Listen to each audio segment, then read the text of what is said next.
As was mentioned earlier, this ceremony is a long time coming.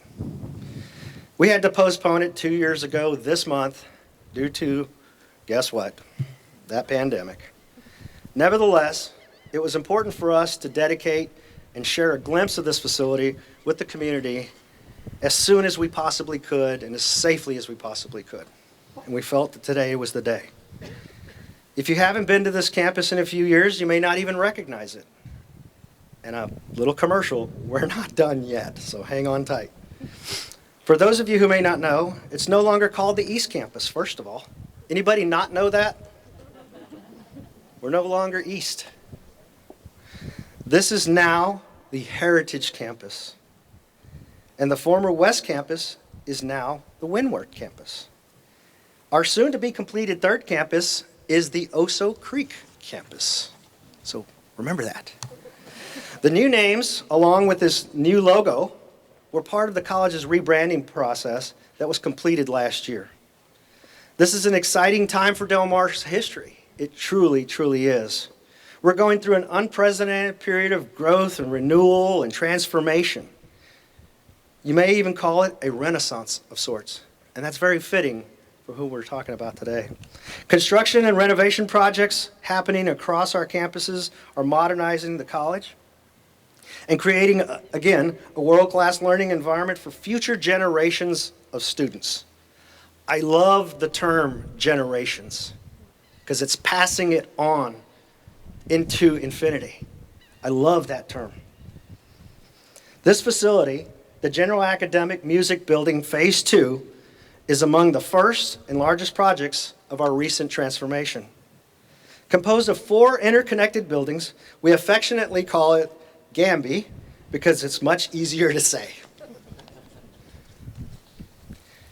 It has literally changed the profile of this campus. Construction began on this $45.9 million project in 2017, and it opened its first classes in January of 2020. It was the largest project in the college's 2014 bond referendum for $157 million, which was approved by voters to fund capital improvements on our 2 original campuses. This facility is now a central location on the Heritage Campus for students taking an array of courses, from courses such as English, mathematics, speech, and of course music, to name a few. Sciences are very much mixed in there as well. Some of those classes were previously held in buildings that were built in the 1930s. Our students enjoy the modern, open feel of these buildings, as well as their abundant windows and connecting bridgeways that you see behind you and around you. Along with the state-of-the-art classroom technology, this facility is equal to any large university or college around the country. And I've witnessed many, many of those personally, and I'm here to attest to that. After our ceremony this morning, everyone is invited to take a short tour and see some of the notable features. Mike Anzaldúa Plaza, where we are now, is the heart of this facility. In case you're not familiar with the late Mike Anzaldúa, or as I refer to him, Don Miguel, he was a beloved professor of English for 43 years at Del Mar College, and that's where his heart was, in that classroom, teaching English. After he retired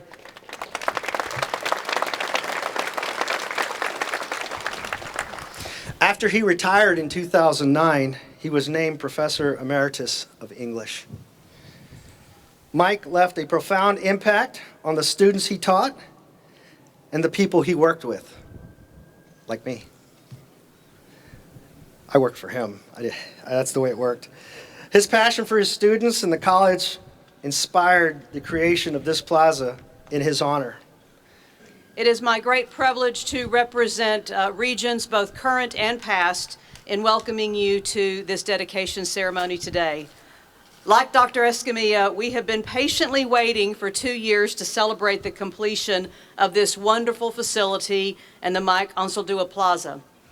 The Regents in 2019 got a sneak peek tour in February of 2020, got a sneak peek tour with the architects, and we were waiting we were just so excited to share this with you in April of 2020 when that celebration got canceled. So we are just thrilled to be here today.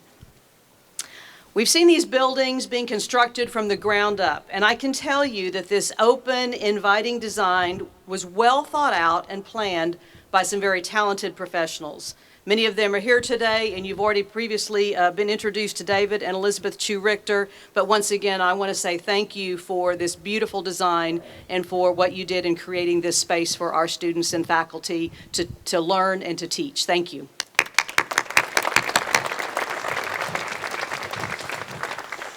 There are many distinguishing features in this facility, really too many to mention them all, but I do want to point out a few. The interior is designed with an industrial motif with high ceilings and glazed concrete floors and exposed concrete columns. The exterior bricks, as you look around, were chosen to match the blonde color of the bricks historically used on this campus. They were laid in a random pattern to resemble a natural stone stratification. I also want to brag on the phenomenal technology in the music practice rooms, called Virtual Acoustic Environment. When you get a chance to tour the music building in just a few minutes, I want you to step inside those practice rooms, and if you're a singer or have ever been an instrumentalist, just hum a song or sing a couple of notes, and you will be amazed by the acoustics. If you've ever been in a band hall, how many of you were ever in a band hall in high school or college? Go check out the concert and the practice band halls and choir rooms. They are phenomenal. To every former musician in the audience, you're going to be thrilled by what you see and what you hear. Instead of giving away all the details, I encourage you to take a tour of the practice rooms and of all of the areas in the music building. We'll have some demonstrations going on, and you'll also be able to look in our general classrooms and laboratories as well. Of course, this Mike Anzaldúa Plaza is the feature that ties all of these buildings together, and it's a great testimony to Mike's memory. Who wouldn't love to study in these surroundings? Del Mar College is on the move, just like the city and region are on the move. Growth and modernization don't happen without the support of our community. This facility and other recent capital improvement projects on our campuses wouldn't be possible without the community voting for their approval in our 2014 and 2016 bond referendums. The Del Mar College Board of Regents is grateful to all of our stakeholders for sharing this vision for Del Mar College's future. More importantly, we thank you for investing in the next generations of Del Mar College students. We're honored to have with us today Jack and Alma Anzaldúa from the Anzaldúa family. Also, Judge Hilda G. Tagle, a dear friend of Mike's, is also here and will speak later on behalf of the Anzaldúa family. The quotes you see on the various plaques throughout the plaza were some of Mike's favorites, include two from Mike himself. Mike's two quotes read, "Here before you lies a sumptuous buffet, rich, succulent, and delicious. I leave it to you to indulge yourself today."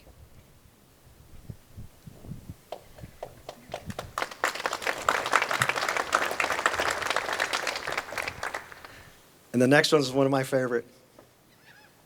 "And we are the lucky ones." How about that? We love you, Mike. The quotes, the gardens, and the many shaded spaces in the plaza were carefully designed to inspire our students and provide places for them to gather, read, or just contemplate. We think Mike would approve. Here are a few other facts about Mike Anzaldúa. After graduating from Robstown High School, I heard it. He earned an associate's degree in English at Del Mar College. He then attended East Texas State University, now Texas A&M University Commerce, where I began my career in higher education, I might add, and earned both bachelor's and master's degrees in English. As a teacher, peer, and mentor, Mike was considered Del Mar College's Plato, or even Socrates. He received numerous awards and accolades throughout his career, including Del Mar College's prestigious Dr. Eileen Creighton Award for Teaching Excellence in 2004. He led a number of innovative efforts at the college. Among them, the Developmental Education Council, of which he was instrumental in creating, and the creation of the Associate of Arts in Mexican American Studies a degree program, which we began shortly after I arrived in about 2010 or so. And I know our local delegation was instrumental in helping us pass that at the Capitol. After Mike's passing in 2012, Del Mar College received a gift for more than $400,000 from the Mike Anzaldúa Junior Estate for his student scholarships covering studies in English, music, and Mexican American Studies for the Texas Association of Chicanos in Higher Education. I saw a few Tache shirts out there. Nicely done, team. All 4 scholarships include tuition and fees and any remaining balance that students need for books and supplies. Mike was also an accomplished clarinetist. 2 of our musical guests today were chosen in tribute to Mike's background. Of course, Mariachi Sol Rojo, who I mentioned earlier, are from Mike's alma mater, and clarinetist Joel Hernandez, who will perform shortly, shares Mike's love for the clarinet. Simply stated, Mike Anzaldúa embodied all the traits we emulate in a great educator. How many students of Mike Anzaldúa's do we have out there in the audience? How many people were students of Mike Anzaldúa? Judge Tagle? Look at that. Thank you. Outstanding. Mike Anzaldúa absolutely left a lasting impression in his peers as well as his students, suffice it to say. One of his colleagues and close friends is John Crisp, a retired professor of English at Del Mar College. Professor Crisp came from his home in Georgetown to join us today. We finally did it, John. We finally did it. Please help me welcome to the podium Mr. John Crisp.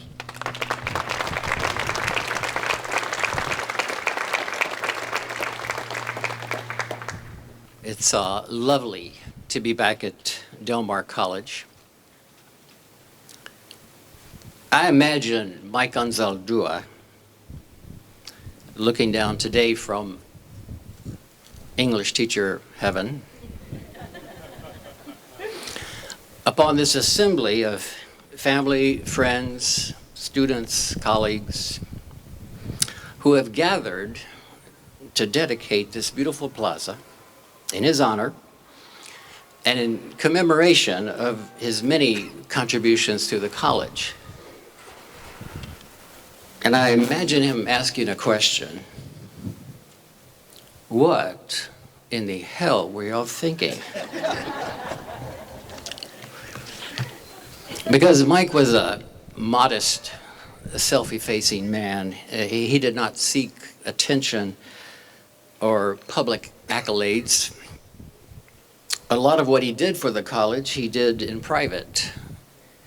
And he wasn't particularly concerned about who got credit for it. So I suspect that he would be semi-mortified if he were able to see the time, energy, and money that's the college has expended to create this beautiful plaza. And then we named it after him. But this got me thinking about how we build things. There's no question that we could produce facilities, classrooms, labs, auditoriums that are completely functional and utilitarian at much less expense. But when we build things that we value, we naturally want to make them beautiful as well. In fact, we show our esteem for our institutions by creating public art, such as this plaza. And I contend that students deserve to learn, and faculty and staff deserve to work among things that are beautiful. So, while this plaza commemorates Mike's service to the college, it also befittingly honors the college itself and its students, its employees, and the community. So, Mike, thanks for letting us use your name and legacy to create something beautiful for the college. Virtually everybody at the college knew Mike, and when he died suddenly in December of 2012, it was quite a blow to the campus. And after the shock wore off, a number of groups on campus requested that the college find some way to commemorate Mike. Maybe name a building after him or something. And while various ideas were floating around, one day I happened to be among several people with whom President Escamilla was discussing what to do to acknowledge Mike's contributions to the college. And Dr. Escamilla said, paraphrasing, "We're coming up with something that's a little different. I think you're going to like it." And thus entered the Richters. I do not know if the idea for this plaza originated with Elizabeth or with David. I suspect the distinction is irrelevant. But the Richters had a vision for a central place on campus where students and faculty and staff could meet, take a few minutes to catch their breaths, where they could study or talk or relax or think, surrounded by natural beauty, as well as the beauty of the arts and sciences as embodied in a set of quotations. Then, at some point, the college asked 4 members of the faculty and staff to work with the Richters on the idea that has resulted in this beautiful plaza. So, Liz Flores of Political Science, Rosalinda Reynoso of College Relations, and Sandra Valerio, and I think they're all here today probably, and I, both from the English department, Sandra and I, were asked to work with the Richters to come up with a set of quotations that would suit this purpose. I've been asked to talk about some of the principles that we use to come up with the quotations that you see displayed here. We decided pretty quickly that we would try to avoid casual aphorisms or admonitions or well-intentioned adages about the value of education and hard work and so on. And then at some point in the process, the Richters' vision of the possibilities expanded a bit, both in terms of the number of quotations as well as the length of each quotation. This gave us the opportunity to include some quotations that are longer than just a phrase or a sentence, and thus you'll see some here that are complete text, entire short poems that stand alone as works of art in their own right.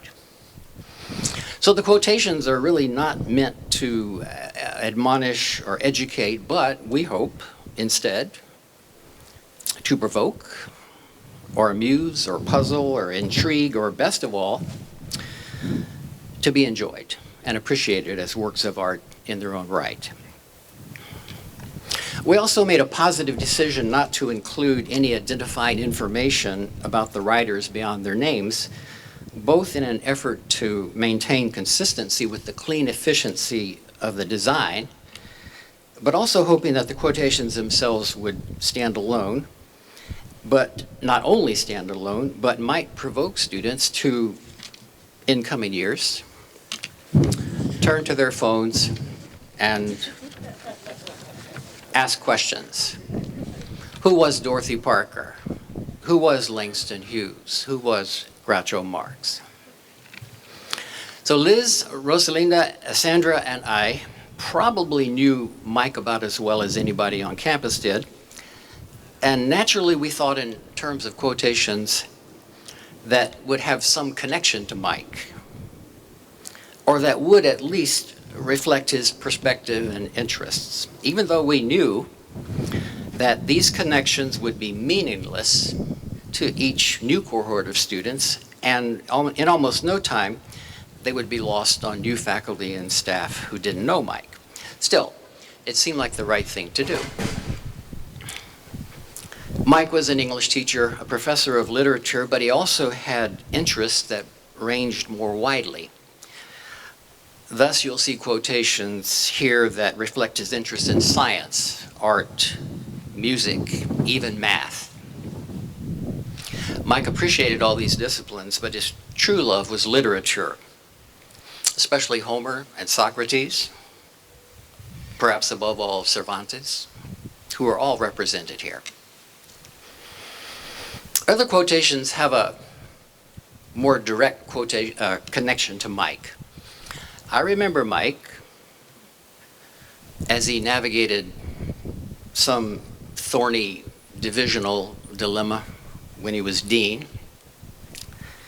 or in the middle of some departmental turmoil when he was chair of English, shaking his head sadly and channeling Yeats. He would say, "Things fall apart. The center cannot hold.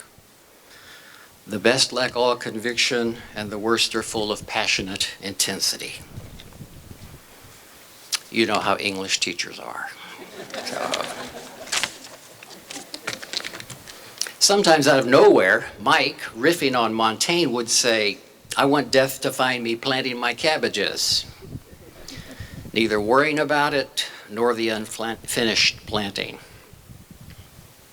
Or sometimes Mike would say, sort of out of nowhere, "I'm nobody. Who are you? Are you nobody too? Then there's a pair of us. How dreary to be somebody. How public like a frog.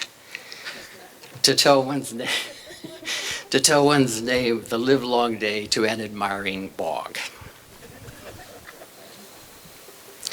Sorry, Mike, you may be nobody, but we named the plaza after you anyway. One thing that I know that Mike believed emphatically, teaching English at Del Mar College is the best job in the world. I agree with him completely. And this plaza is a reminder of what an excellent institution Del Mar College is. So, many thanks to Del Mar College for producing this beautiful plaza. It honors Mike and it honors the college. Many thanks to President Escamilla, who was at the helm when the project was developed. Many thanks to the Richters, of course, and also to Aaron Geiser of the Richter firm, who was deeply involved in a lot of the final editing. In case you didn't know, the Richters did the idea and design work for Anzaldúa Plaza pro bono, which means, in English, that they have made a wonderful contribution to the college and to the community. Yeah.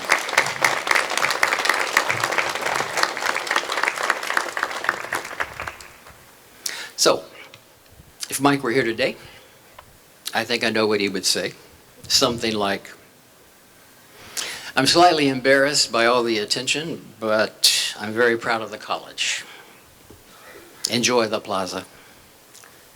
Keep tending your gardens. Keep planting your cabbages."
I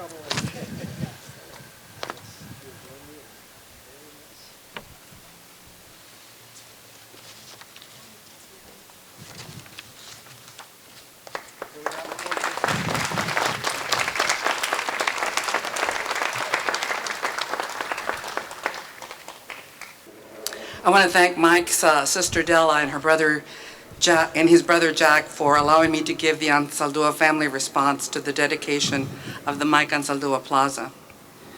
But before I do that, you know, I stood up earlier when Dr. Escamilla asked if there are any of Mike's students in the audience, because I feel that even though I was just 1 year younger than him, he was my teacher ever since I got to be his friend.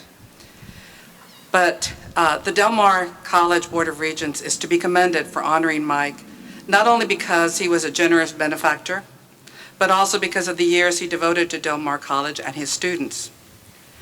The beautiful recollections that you've seen here on video and spoken of by Dr. Johnson and, of course, John Crisp, Mike's dear friend, they're eloquent and they lovingly describe him. The remembrances today also bring about a flood of memories for all of us who knew him. But this morning, I'd like to talk to you about Mike before he was a member of the Del Mar faculty. Della says that Mike was her first teacher.